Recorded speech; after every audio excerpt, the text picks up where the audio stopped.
Hello everyone, good morning. Welcome to this week's Learn with Lorna, episode number 204. My name is Lorna Steele-McGinn. I am the Community Engagement Officer with the Highland Archive Service, which has 4 archive centres in the Highlands of Scotland, in Fort William, in Inverness, in Portree and in Wick, where we look after historic documents and some current documents relating to the Highlands of Scotland. This series is brought to you by High Life Highland at no cost to the viewer. High Life Highland is a charity registered in Scotland, and there is no payment or subscription required to take part in this series of events. But if you're able to donate towards our work, then we really are grateful for that. So thank you. I know some of the names that come up, I have definitely seen giving donations to us, and it is truly appreciated. So thank you. This week we are looking at a collection from our Lochaber Archive Centre, so thanks go to my lovely colleague Rory for all his work in preparing images and notes for me to look through to write this one up, so thank you to Rory. The collection we're looking at this week is D88, the papers of the Thom family of Canna. This collection dates from 1865 through to 1941, and it relates to Robert Thom, Esquire, of Barraman and Canna, and his successor Alan G. Thom, Esquire, who owned the estate of Canna from the late 19th century onwards.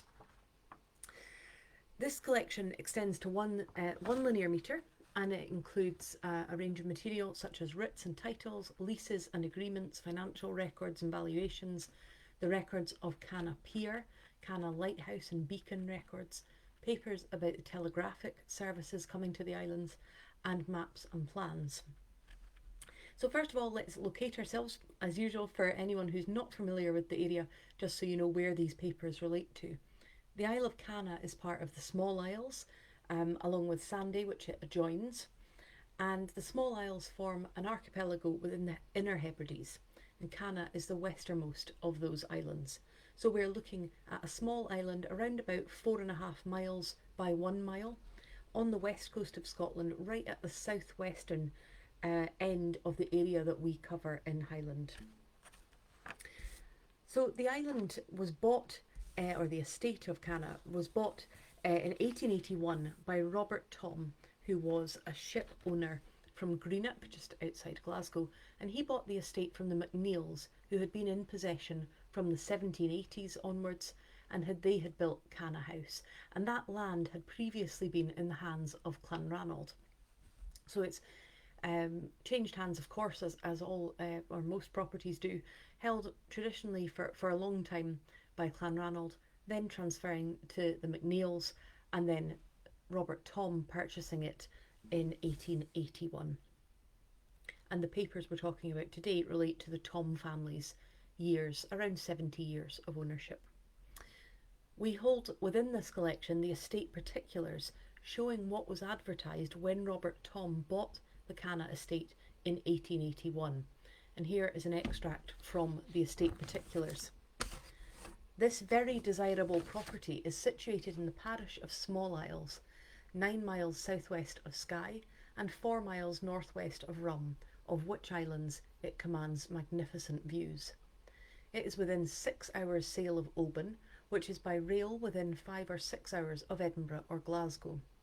It consists of the islands of Canna, Sandy, Heisker, and I think it's Humolo, I don't know how to pronounce that, extending in all to 3,562.597 acres, of which about 540 are arable and 2,532 pasture. The estate carries 2,000 Cheviot sheep and 250 black cattle, and in the statistical account of Scotland it is described as very fertile, yielding great crops of potatoes and barley or beer, and as all clothed with verdure. The grass is fine and short and well adapted for the rearing of black cattle. The houses and fences are all in excellent order, and the harbour, which is near the mansion house, is well sheltered, safe and commodious.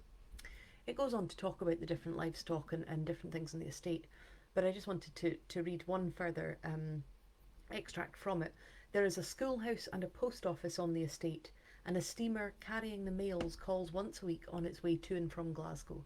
The facility of communication is greatly increased by the opening of the Oban Railway, which will greatly extend the traffic of this district. Along with the crop, stock of sheep, cattle, horses, there will be made over to the purchaser a full equipment of farm implements and boats, including a coasting smack of 45 tons. Should the purchaser not desire to farm the estate, a tenant offering a sufficient rent would readily be found. So you get some idea there of what was being sold in the estate. About, 3,500 or so acres, both arable land and pasture land, sheep, 2,000 sheep, 250 cattle, the buildings, the houses, the harbour, the mansion house, as well as that ship, the schoolhouse, and so on. The other thing that the particulars of the estate show are what the demands are that the purchaser could expect to have placed upon them. So it's quite interesting to see. The public burdens for the purchaser would be as follows. Minister's stipend is £31.15 and 6, school rates 15.2, vaccinator's salary £3.16 and 5, inspector and registrar's salary £4 shillings and 2, and then road assessment £19 19 shillings, as well as county rates. The few duty is £6 18 shillings and 11 pence. So there's all these obligations that will be placed on the new purchaser. If you become the new estate owner, you get all this stuff, but you also need to be paying the minister's wage, the school rates, the road assessments, the vaccinator's salary, the inspector's and registrar's salary. All of that responsibility comes along with this purchase. And then the final thing it says in this section of the particulars, the proprietor will support his own poor. On the estate, 5 old women and 1 man get each a stone of meal weekly. They give constant assistance in the work of the farm. So just really interesting to see those responsibilities of the prospective landowner being laid out, what those responsibilities to the tenants will be should they purchase the estate. And when I looked at the British Newspaper Archive, it seemed clear that the islanders were a consideration when Robert Thom purchased the estate in 1881. So I found numerous extracts in the newspapers, but this one, the sale of the island of Canna. Mr. Thom of Barraman Gairloch on the Clyde has purchased the island of Canna in the North Highlands for £20,000. Mr. Thom is to expend a considerable sum in improving the dwellings of the islanders and making the land more productive. There are about 100 inhabitants on the island. So it looks as though he is going into this purchase with a consideration for the fact that he needs to improve the dwellings and improve some of the aspects of life for the islanders. You always have to read these kind of things with a pinch of salt about how this has been portrayed in the press, what people are saying because of what it is beneficial to them to be seen to be saying, and so on. But if we turn to the Canna Local History Group's website, and this is one of the go-to places if you're interested in Canna, have a look at the Canna Local History Group's website. If we go there, we can get an idea of how Robert Thom was viewed by his tenants after taking possession of the estate. By 1891, the population of Canna had fallen to 101, but not as a consequence of enforced land clearance. By all accounts, Thom was a considerate owner who cared for the families on the island and invested in carrying out improvements to island properties. He also invested heavily in the infrastructure of Canna and added to its amenity for his enjoyment of the islands and for that of his immediate family as a recreational and sporting estate. And the family do appear to have been looked upon with some fondness, in contrast to other landlords at the time. So again, another extract reads, as noted above, the Thoms were generally considered benevolent landlords and enjoyed quite a different relationship with their tenants when compared with their predecessor. Robert Thom's wife would often dispense first aid for island inhabitants when it was needed, and she encouraged island children to improve their diet by entering the garden where they were welcome to eat from the fruits of the orchard, and she provided them with produce from the kitchen garden. And this is also echoed in some contemporary newspaper reports. And as I say, you have to bear in mind that you maybe need to take these with some degree of not scepticism, but just be conscious of the fact that these have been written for positive publicity. Through the kindness of Mr. and Mrs. Thom of Barrymore and Canna, the children attending the Canna Public School were entertained on New Year's Day to buns, tea, sweets and oranges. The gifts were distributed by Mrs. Reed, the teacher of Canna, assisted by Miss McPhee, the teacher at Rum. In addition to this entertainment, all the inhabitants and employees on the island received from Mr. and Mrs. Thom a New Year's gift. The people of the island feel grateful for this further proof of kindness and goodwill shown towards them by Mr. and Mrs. Thom.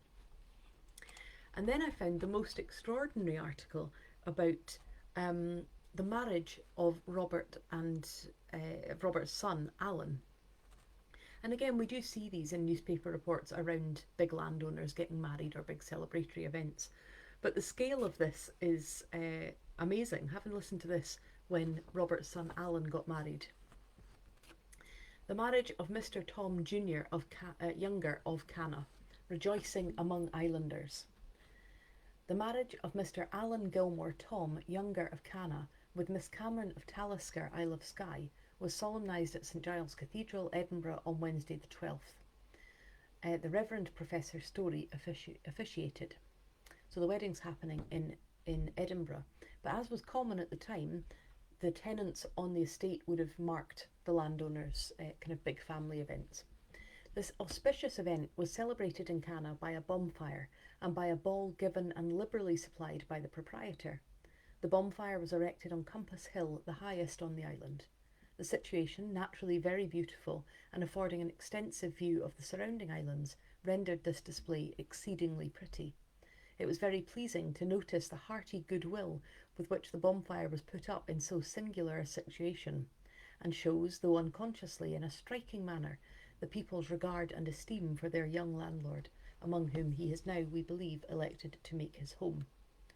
The march up the hill was preceded by a piper, and as night approached the match was applied, and then a short time sufficed to throw a great blaze of combustibles into a magnificent blaze, which sent a ruddy glare across the sea in every direction. The light of the bonfire discovered a Baltic liner quite near the cliff, and she would no doubt take the news south with her that something extraordinary was going on the island. The bonfire was acknowledged by a similar one on the heights of Talisker, Isle of Skye, and another was exhibited in the Isle of Muck. The compliment thus played by the people of those places was welcomed with the most lively satisfaction. The toast of prosperity, long life and happiness to the bride and groom was proposed by the pier master, Mr. William Campbell, and neatly responded to by Mr. John McKinnon, the genial and worthy storekeeper. After enjoying a few reels to the strains of the bagpipes and giving 3 ringing cheers for the newly married couple, the return to the ballroom was made in the same order as proceeding up the hill to the bonfire. The ballroom was comfortably arranged and afforded spacious room for eager dancers who enjoyed themselves immensely, and the dancing was kept up with the greatest vigour until well into the following morning, with songs in Gaelic and English and refreshments being served. What I found really interesting in that is that that's only a section of that article. It goes on to talk about what was happening in Muck and in Rum and in all these surrounding places where they were also marking this marriage with huge celebration. And as I say, that is relatively standard of the time, although it's quite late to still be marking it with that level of community excitement. Now, Robert Thom, after purchasing this estate, the estate of Canna, made substantial improvements to the island's infrastructure and to facilities, as this last quote I'm going to share with you from the Canna Local History Group's website shows. Thom invested in new lengths of road on the island to cut out some of the more circuitous routes around the head dyke. The second Ordnance Survey map begins to show the extent of his improvement to the housing stock on the land. Kate MacLeod's cottage, now known as Kate's Cottage, appears on the heights of Kiel, and a more substantial 2-storey house had been erected at Dorlin, with distinctive twin gables of the Hebridean pattern. On Sanday, the cluster of houses overlooking Yolin and Neilin appear to have been abandoned by this stage, and it appears that some of the dwellings on the shoreline had still to be improved. At the point, Thom erected one of a pair of houses there overlooking the sea approaches to the harbour for the captain of the yacht, together with a boathouse. It was known alternately as Point House or Skipper's House. And later, by when it is assumed that another house had been added, this house was awarded to Alan MacIsaac by Alan Thom when he returned as an officer from the Great War.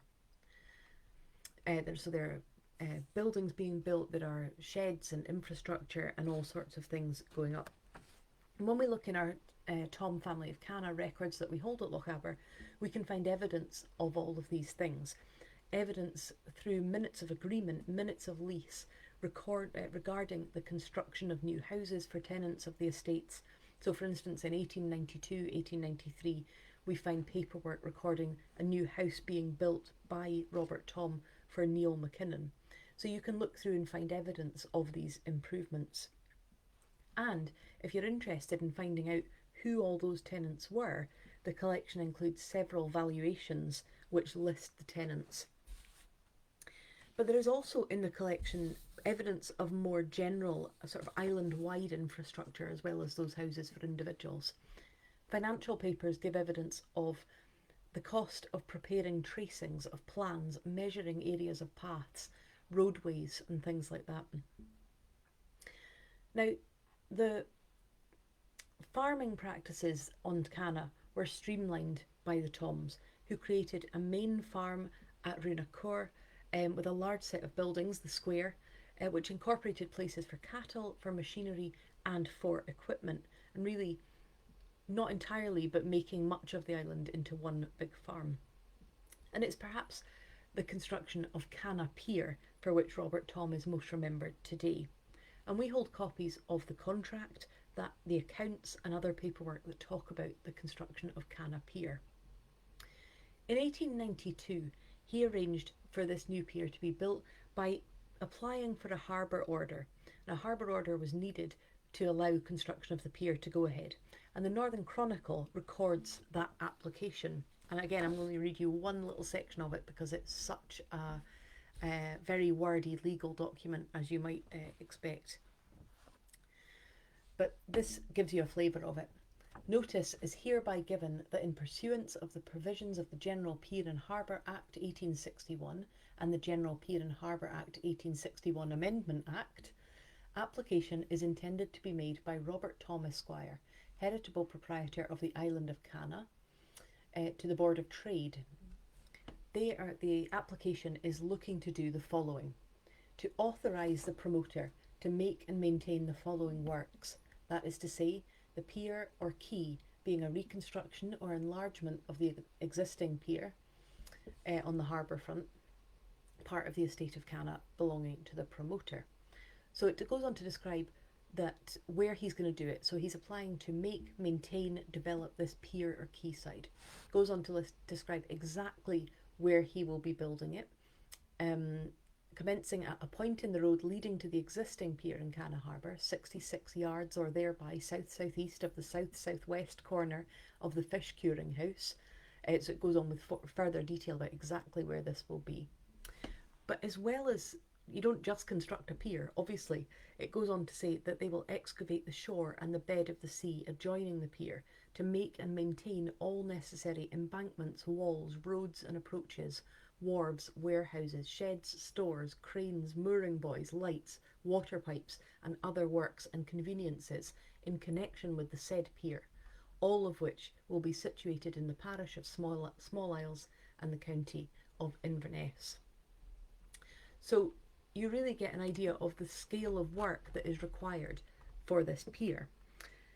And it's really interesting if you go and look on NLS maps, which I've encouraged people to do before, and I know many of you are fans of NLS maps as well, to compare the first edition and the second edition map for Canna, because you really get an idea of the work that was undertaken by Robert Thom in the intervening years. It's really easy to see where new buildings have sprung up, new structures have come between the first and the second edition maps.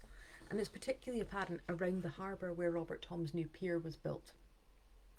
The first edition, which was surveyed in 1877 and published in 1879, shows a quay, but by the time you go to the second edition, revised in 1898 and published in 1903, that quay had been joined by not only the pier, but a number of buildings, sheds and other constructions as listed in that application. And apparently one of those that was built was then used as a shop, but another occasionally was used as a village hall. But as that application recorded, talking there about the fish curing yards, so one of the benefits that came from the pier's construction was that fishing boats could more easily land catches, and the processing of those catches then brought employment to islanders as well. But Robert Thom didn't stop there.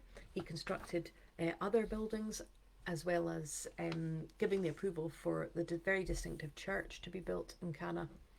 But he was also heavily involved with the setting up of telegraph offices in the islands of Canna, Egg and Rum. Now, you might remember a few weeks ago that I spoke about the Christie and Ferguson collection of solicitors' papers held in Skye and Loch Alsh archives. And as soon as I started to look into this one, I was like, I see a connection. Because in that episode, I spoke about A.M. Cunningham, the Surveyor General of the Post Office in Scotland, with whom MacDonald of Tormore had to negotiate and battle to try and get increased postal services for Isle Oronsay. Well, that was in 1877 that discussion was happening. But in 1892, it was the same man, A.M. Cunningham, that the people of Canna had to persuade that they needed a telegraphic communication system within the Small Isles. And we hold within this Thom family papers collection an 1893 petition signed by 759 signatories from the Small Isles, but from much further afield as well, stating the need for Canna and Egg to be connected by telegraph. And this is what the petition says. Petition by first, the inhabitants of the island of Canna; second, the fishing population of the islands of Barra and Uist and the west of Skye; and third, the fish curers and fishermen of the east coast of Scotland, for the introduction of telegraphic communication with the island of Canna. Your petitioners beg to suggest that a telegraph station has become necessary on the island of Canna, and they venture to submit in support of this their petition, the undernoted reasons. So here's our petition, and here's our reasoning for why we think we deserve telegraphs. First, the island has within the last 5 years become an important fishing station. This industry has been prosecuted from the island for a very long time, but it has rapidly increased during the before-mentioned period. And during the present herring season, about 350 fishermen and women are employed. Over 30,000 crans of herring were taken in 1890, and the white fishing, which was until recently neglected, is now being developed with great prospect of success. Large quantities of eel and cod and ling have this year been dispatched to the south. Several stations have been taken at Canna by fish merchants, and a large quantity of fish is cured and prepared for the market upon them. Second, the natural harbour of Canna is well known to all seafaring men on the west coast as a secure port, and one which can be entered at all times and in the roughest weather. It is in the direct course of vessels passing to and from the Baltic, and many ships take refuge here during storm. Fishermen from the west of Skye and elsewhere run into and permanently use this harbour because of its safety, and yachtsmen call in large numbers during the summer. Third, the proprietor of this island, in virtue of a provisional order from the Board of Trade, confirmed by government, did last year erect a pier in the harbour to meet the requirements of your petitioners. So they're saying that this pier that Robert Thom has built was in response to the fact that this group of people felt it was merited. The accommodation and convenience thereby secured has been of great service and has already helped to further increase the fishing industry. The mail steamers now call 4 times a week at this pier.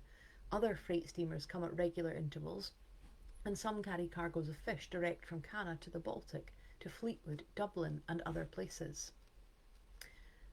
Fourth, your petitioners, however, find that they are working at a disadvantage and are hampered in their energy owing to the want of proper communication with the mainland. The nearest telegraph offices are at Arasig, Dunvegan, Coll and Tobermory, about 28, 40, 31 and 36 miles distant respectively from the island of Canna. In this way, your petitioners are unable to summon steamers quickly when these are required to carry away their takes to the south, and large quantities of fish are therefore sold at unnecessarily low prices, or even occasionally totally destroyed. And then finally, fifth, the regular population of this island is 112, consisting of crofters, farm servants and fishermen, but it is on account of the great consequence of the fishery now firmly established, and in the interests of navigation and navigators generally, as well as the public, that your petitioners venture to ask that the benefit of the telegraph system should be extended to Canna.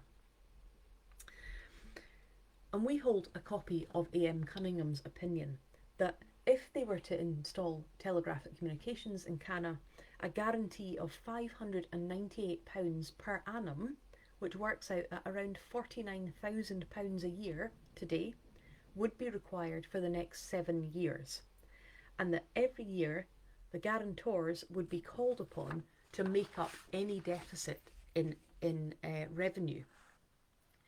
This was on the assumption that the cabling would be connected from Sligachan and Skye, so it was a huge commitment.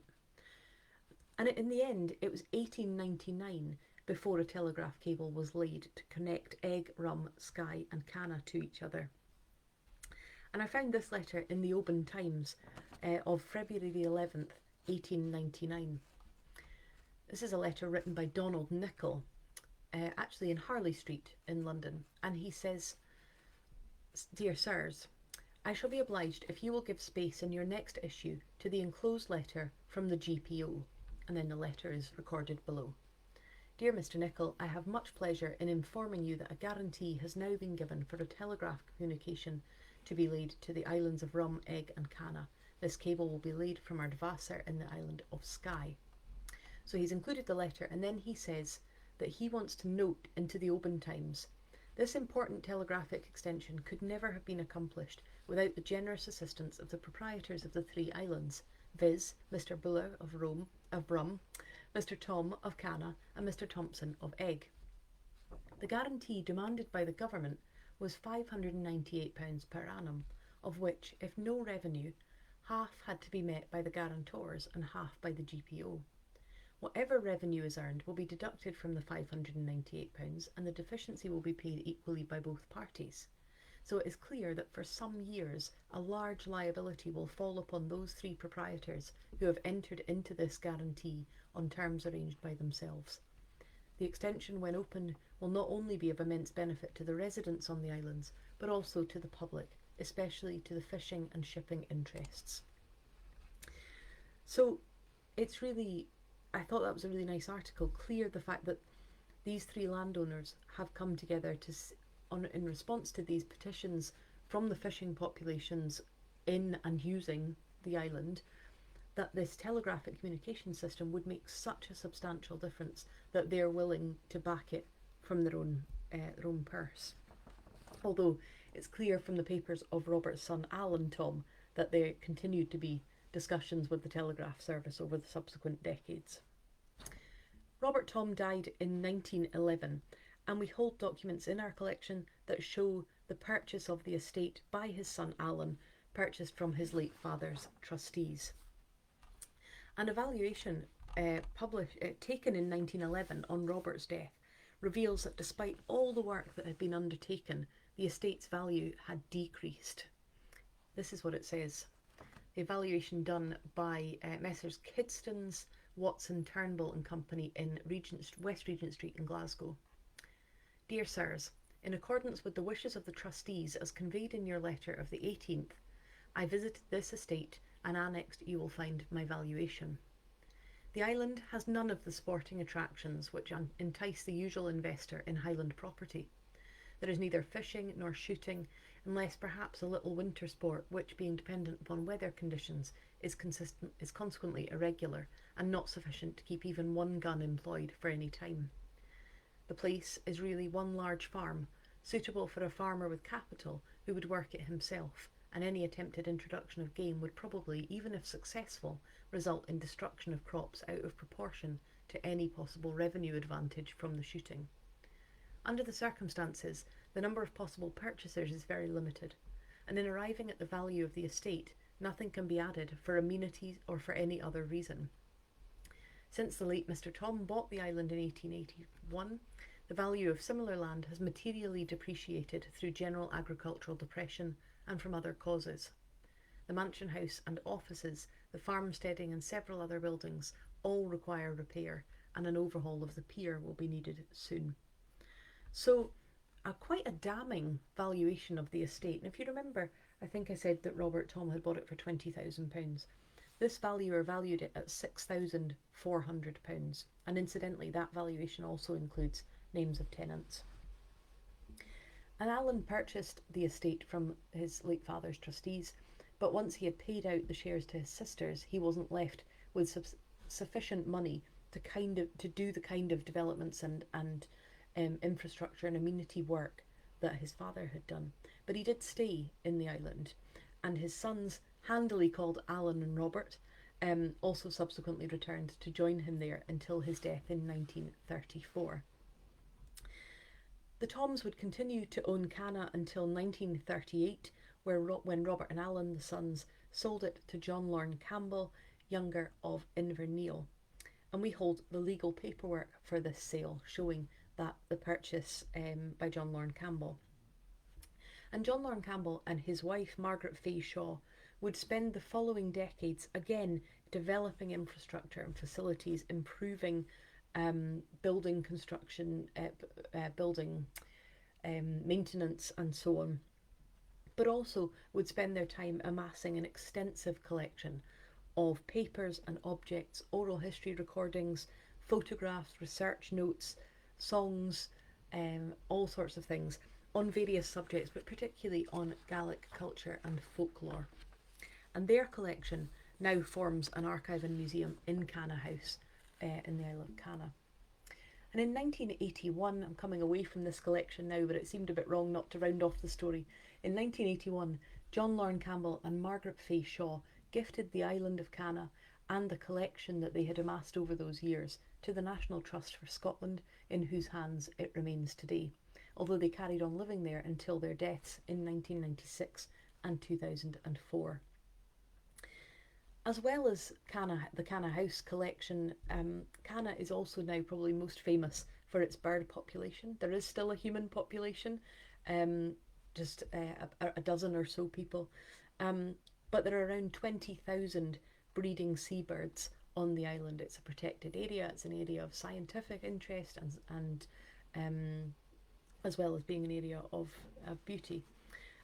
So famous for Canna House and that archive and museum collection, famous for the breeding seabirds, but also for its long story of human occupation, of which the Thoms played a part. So I hope that has been interesting. If you want more information about Canna, then do have a look, as I mentioned, at the Canna Local History Group website, full of information. The National Trust for Scotland, obviously, who manage the estate now, have some great information on their website, and then this collection and other documents, including school records, held at our Lochaber Archive Centre. So, as I say, I hope that has been of some interest to you. Thanks again to Rory for pulling together some content for me, and I hope you can join me next week. Next week I'm going a bit wild at festive stories, so we will have a look at some of those. Thank you again for joining me, and a reminder that this series is brought to you by High Life Highland at no cost to the viewer. High Life Highland is a charity registered in Scotland, and there's no payment or subscription required to take part in this series of events. But if you're able to donate towards our work and to gift aid towards our work if you're in the UK, then that's really very much appreciated. Thank you so much.